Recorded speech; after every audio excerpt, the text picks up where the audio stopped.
Hello, and welcome to the first GM session report video in this mini-series. If you don't know what this is about, there's a playlist linked in the description, and there's also an announcement video which will also be linked in the description. In short, this is a new series where we're playing a regular game of Dungeons & Dragons, except that I record all of my prep work and also make a report video such as this at the end of every session, so that if some things didn't go how they were planned, or if I had to improvise or something like that, you will know about that.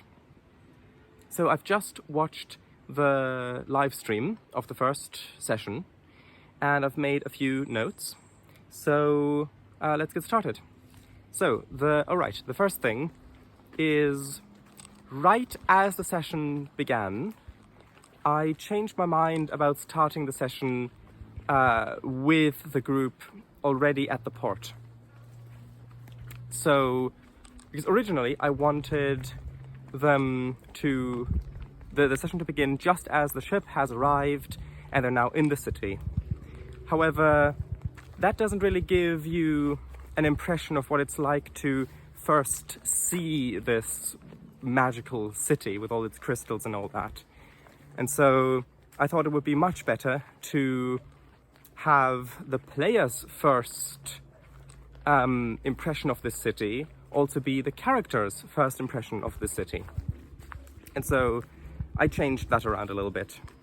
The next thing is, that also allowed me to give a little bit of a hint to some of the world building, namely the fact that there is a strange warm current, which if you've watched the prep videos, specifically the first one, you'll know that that is from a chain of volcanic islands, which creates so much heat that it creates this tropical current that makes the northeastern island actually have a tropical climate.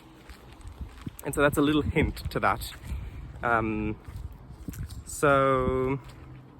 Alright, the whole scene about the captain's cabin and all the stuff that happened in there, that was all off the cuff, just in the moment improvisation. That was the sort of thing where, okay, we're on the scene and we should have a little bit of something, a little scene on the ship before we arrive and depart, just to have a bit of a contrast and give a bit of a feeling of just having been on this ship. And so I wanted something that would allow for some dice to be rolled as well. And so I invented the captain's cabin and all the stuff that was in there. And if you watch the live stream, you can actually see that when I came up with the name of the sea swans, I made a little note about that in my notes text document. And I will write a few, like the little bits of description that I gave about them, like that there are legends about them bringing luck to ships, that sort of thing. I'll write that down as well. I didn't do that during the session because that would have taken too long and it would have been noticeable that I'm writing stuff down, which I want to avoid as much as possible. And I still know what I said, plus I can watch the live stream back, so I can do that later. Right, the thing about when Brack gave Car, aided Car in sneaking into the cabin, I have never run 5th edition before, so I don't know how typically that would work with one character aiding another. And so I just thought, okay, giving the captain disadvantage on perception checks seems like a reasonable thing to do. It doesn't seem too powerful, like the players are always going to win, but it also doesn't seem like Brack helping doesn't do anything. And so that was just a judgment call on my part, improvising a ruling in that case. And I think it turned out quite well. Alright, the next thing is, Mima didn't approach the party straight away like I had thought. Instead, she snuck around behind the party, which meant that the NPC, I think Skrull, what's his name? Something like that. I don't have my document here, obviously. He couldn't speak to the party immediately because they went into the tavern on their own accord. So now he was already waiting by the dock. So he saw them disembark. He recognized Arkan. And so he's now just waiting on the outside of the tavern for them to come out to accidentally bump into them. So that's an interesting thing. Oh, right. In the Scaly Shine Tavern, the little bit with the tables hidden behind kind of the draped fish nets and things like that, that was also just made up on the spot. Because you know how much prep work I did about the Scaly Shine Tavern, and that wasn't part of it. So yeah, that was just made up on the spot. Because one of the players said they wanted a little hidden away table. And so I thought, instead of just saying, yeah, you get a hidden away table, I could give it a little bit more flavor and a little bit more feeling, which I think turned out quite nicely. Also, the two people by that hidden away table who the players interrupted talking, those two guys, that is a fairly tame example of what I like to call an open clue, which is something that I put in sometimes that is a clue or could be a clue to something, but I don't know what it points to yet. So in the future, if I need to, I might be able to now say there are two guys doing some stuff, I don't know, they're doing something, and actually you recognize these people. They were in Shard's Calling, in the Scaly Shine Tavern, talking about secret things, or something like that. That's just, of course, without having context of a specific situation, it's difficult to come up with improv dialogue, but you know what I mean. But if this situation doesn't come up, then it was just a little bit of flavor to the world. So, open clues.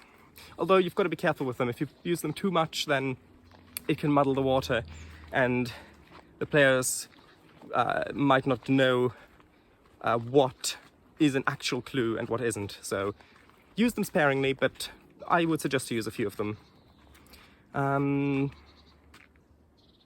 Okay, next. I decided to have the party roll perception for the kobold bringing a drink. Now, you might ask, why did I do that? That isn't an important thing. Well, for two reasons. One is I didn't want the scene to feel static.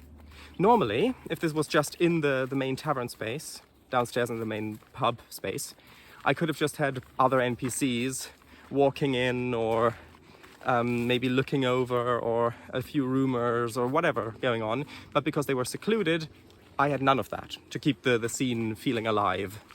And so I thought, I could of course just have had the kobold bring the drink normally and that was it, without anything more. But that brings me on to the second point, which is that I wanted the party to feel a bit uneasy, as though something might be going on behind the scenes, because as you and I know, there is a lot going on behind the scenes, and I just wanted that feeling to be there, of it not being static.